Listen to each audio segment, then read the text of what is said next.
In a world that often demands control, there lies a quiet paradox. True freedom is found in surrender. To let go is not to give up, but to release the burdens we cling to. Past regrets, future fears, the illusion of mastery over life's currents. Through the lenses of psychology and spirituality, let us explore the art of letting go, uncovering the peace that awaits when we surrender to the flow of existence.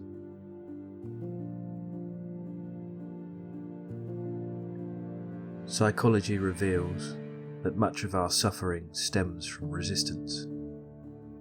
We hold tightly to what we cannot change, memories of what was, anxieties about what might be, believing that clinging offers safety, yet this grip fuels stress.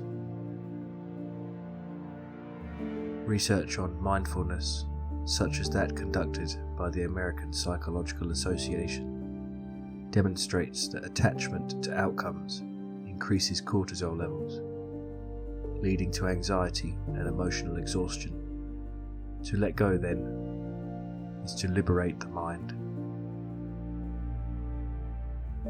Consider the practice of acceptance, a cornerstone of mindfulness-based therapies. Jon Kabat-Zinn, a pioneer in this field, teaches that acceptance does not mean passivity, but a willingness to experience reality as it is, without judgment. When we cease to fight the unchangeable, whether a past mistake or an uncertain future, we create space for peace.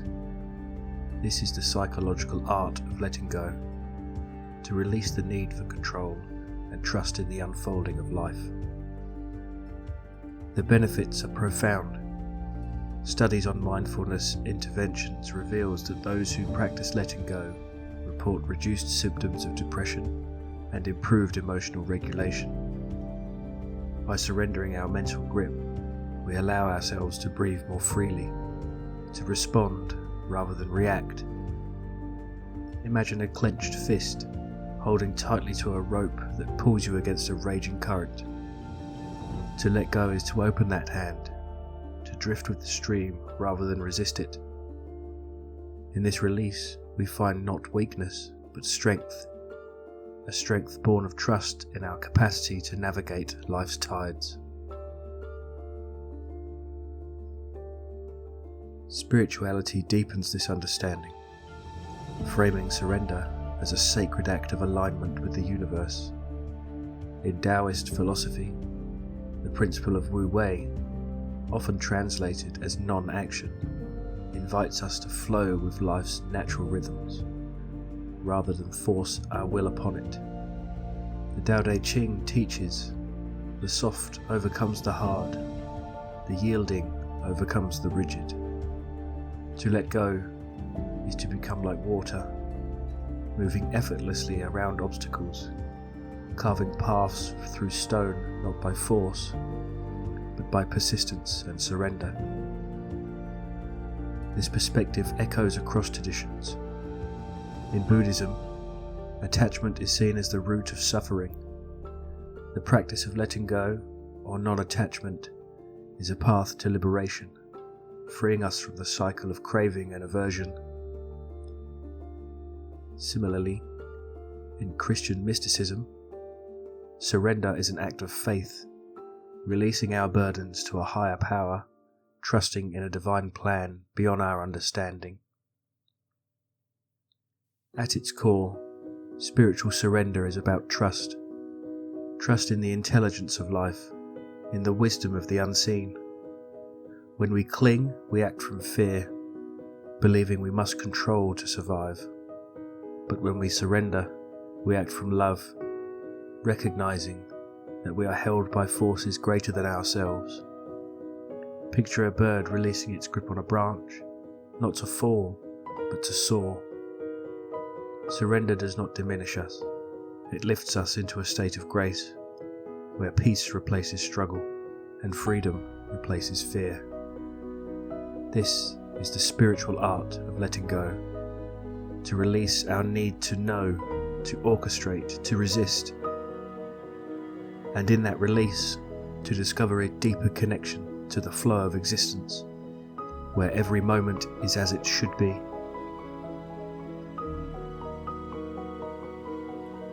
To let go is a practice, not a singular act, and it begins with gentleness towards ourselves. If you find yourself clinging, whether to a memory that haunts you, a fear that binds you, or a dream that eludes you, know that this struggle is part of your humanity. Begin by acknowledging what you hold. Name it silently. I am holding on to this pain, this fear, this need. In naming, you create space to release. Next, breathe into the act of surrender. Inhale deeply, and as you exhale, imagine releasing what no longer serves you. Psychology teaches us that this simple act of breathwork can calm the nervous system, grounding us in the present moment. Spirituality reminds us that each breath is a connection to the eternal now, where the past and future dissolve, leaving only peace. Reflect on what surrender might mean for you. Perhaps it is forgiving yourself for a mistake, trusting that it has shaped you into who you are. Perhaps it is the releasing the need to control an outcome, allowing life to unfold as it will. Or perhaps it is surrendering to the moment, feeling the ground beneath your feet, the air around you, and knowing that in this instant you are held. Finally, trust that letting go does not mean losing. It means gaining freedom, clarity, and the spaciousness to welcome what is meant for you. You are not diminished by surrender. You are expanded, freed to move on with this life rather than against it. In this freedom, you find solace, a quiet strength that whispers, "You are enough, just as you are." As we close, let this truth take root within you. The art of letting go is the path to freedom. It is a surrender, not to defeat, but to life's deeper wisdom. Reflect on what you might release today. A burden, a fear, a need for control. Sit with this act of surrender, perhaps in silence, perhaps by a stream, watching the water carry away what you no longer need. You are not alone in this practice. Share this journey with others who seek freedom. And as you let go, know that you are opening yourself to peace, to grace, to the boundless potential of the present. Go gently. You are free.